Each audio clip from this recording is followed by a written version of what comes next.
ታየዋለ ተወዳጅ የሆንኩበት ቦታ ላይ ነፃ ሆኜ ነው መቀርበው ነፃ መሆኔ ደግሞ የበለጠ እንድቀርበው ያደርገኛል አልወደድም የሚል ከሆነ ደግሞ ሳላቀው ተፈላጊ አይደለሁም የኔ ቦታ አይደለም ብላ ልታስብ ትችላለች እሱም ደግሞ እንደዚሁ ይጨምርበታል ማለት ነው አትፈልግም ወይ ትኮራለች ወይ እንደዛ አይነት ነገር ከሆነ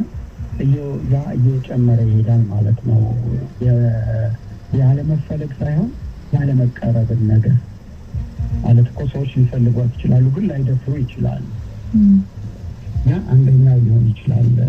ያስባለሁ ብዙ ጊዜ በተለይ አንቺ ጋር ያደረጉ ሰዎች የተሳካላቸው የሚባሉ ሰዎች በዚህ አይነት ሁኔታ ውስጥ ሲገቡ